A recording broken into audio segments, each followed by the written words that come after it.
नमस्कार, बहुत बहुत स्वागत है आप सभी का आपके अपने चैनल एग्जॉटिक ज्ञान में। आज का हमारा मीठा मोती है बहुत ही सुंदर पंक्तियाँ आप सभी के लिए। स्वर्ग भी यही है, नर्क भी यही है। स्वर्ग भी यही है और नर्क भी यही है। जिंदगी के हसीन लम्हे भी यही है। जिंदगी के हसीन लम्हे भी यही है। फर्क सिर्फ नजरिए का है। राम भी यही है और रावण भी यही है। तो आज का हमारा विषय है स्वर्ग और नर्क। स्वर्ग और नर्क के बारे में हम सभी ने बहुत सुना है। स्वर्ग और नर्क शास्त्रों के अनुसार स्वर्ग धरती के ऊपर है और नर्क धरती के नीचे यानी पाताल भूमि है, जिसे हम अधोलोक भी कहते हैं। कुछ लोगों की मान्यता अनुसार स्वर्ग और नर्क दोनों धरती पर है। वहीं कुछ लोगों का कहना है कि स्वर्ग और नर्क कोई स्थान नहीं बल्कि ये हमारे मन की ही स्थिति पर निर्भर करता है। धार्मिक मान्यताओं के अनुसार स्वर्ग और नर्क की प्राप्ति हमारे कर्मों पर निर्भर करती है। नेक और अच्छे कर्म करने वाले लोगों को स्वर्ग मिलता है, जबकि बुरे कर्म करने वालों को नर्क ही मिलता है। स्वर्ग और नर्क वैसे तो हमारे मन की ही एक परिकल्पना है। हमारे मन के कर्म ही हमारे स्वर्ग और नर्क की सृष्टि करते हैं। संसार से अलग कोई स्वर्ग अथवा नर्क है, इसका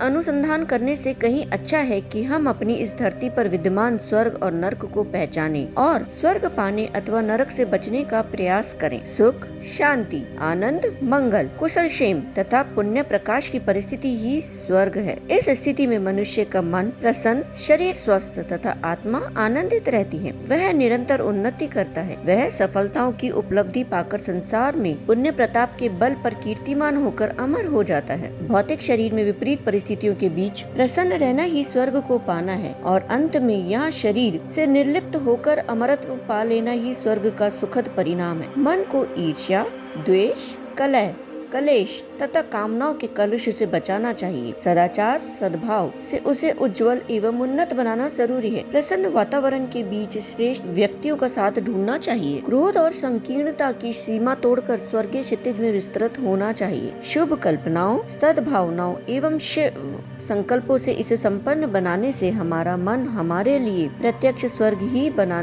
जाएगा। पुण्य प्रयत्नों से प्रसन्न किया हुआ कुंठा रहित मन स्वर्ग एवं वैकुंठ धाम की परिस्थिति उत्पन्न कर देता है। सत्संग, स्वाध्याय, चिंतन, मनन से आत्मा ज्ञानी होती है। उस पर पड़े कुसंस्कारों के आवरण पुण्य कर्मों से जल जाते हैं। साथ ही हमें परोपकार एवं परमार्थ में आस्था रखनी चाहिए। इस प्रकार हमारी बुद्धि एवं प्रबुद्ध आत्मा अपने भीतर छिपे शत शत स्वर्गों को हमारे लिए प्रत्यक्ष एवं उपलक्ष्य बना देती है। स्वर्ग की सीढ़ी परिवार भी है, तो आइए देखते हैं कैसे परिवार स्वर्ग की सीढ़ी है। परिवार में प्रेम का संचार आवश्यक है, जरूरी है। श्रम एवं सहनशीलता के बल पर कला कलेश पास भी नहीं भटकते। अपने त्याग के उदाहरण से परिवार के सदस्यों में त्याग भावना जगाकर शिक्षा का प्रसार करना चाहिए। संतोष एवं मितव्यता का गुण सीखना और सिखाना चाहिए। हर छोटे बड़े के बीच सहमति एवं सम्मति रखना चाहिए। पत्नी व्रत धर्म के साथ गृहस्थ का हर उचित कर्तव्य निभाना चाहिए। हर मूल आवश्यकता की पूर्ति करके प्रत्येक आवश्यकता को दूर भगाना चाहिए। परिवार की सुख शांति के लिए अबाध श्रम करना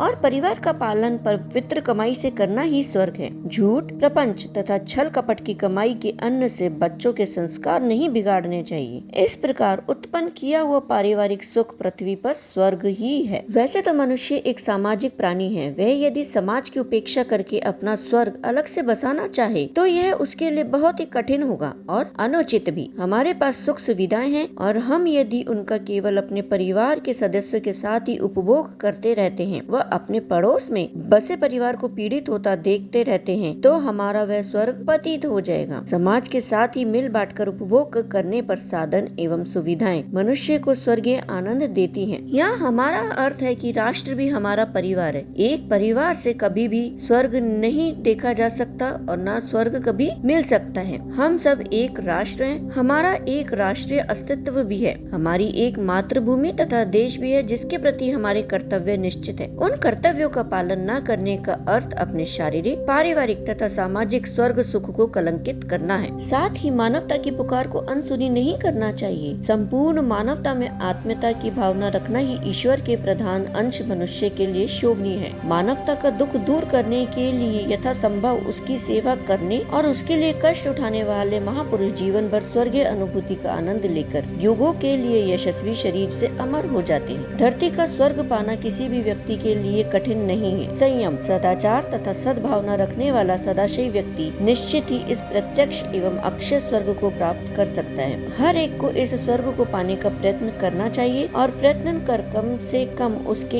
1-2 सोपानों पर तो चढ़ ही जाना चाहिए। इस प्रकार सत्कर्म स्वर्ग की अनुभूति प्रदान करते हैं और दुष्कर्म व दुर्भावना का परिणाम नारकीय यंत्रणा से कम नहीं होता। अतः सद्भाव, सद्विचार एवं सत्कर्म के माध्यम से अपने परिवार, समाज एवं राष्ट्र में स्वर्गीय वातावरण बना सकते हैं और तभी स्वर्ग का अवतरण संभव है। तो स्वर्ग और नर्क कहीं और नहीं, इस धरती पर है, जिसको बनाने में हमारे मन की अवस्था का बहुत अहम रोल है। जैसे हमारे मन की अवस्था होगी वैसा ही हम फल पाएंगे। आप सभी ने सुना भी होगा, जैसी दृष्टि वैसी सृष्टि। तो आज के लिए यहीं तक, मिलते हैं हम हमारे नेक्स्ट वीडियो में। आप सभी का बहुत बहुत शुक्रिया, बने रहिए हमारे साथ। आप सभी का बहुत बहुत धन्यवाद, शुक्रिया।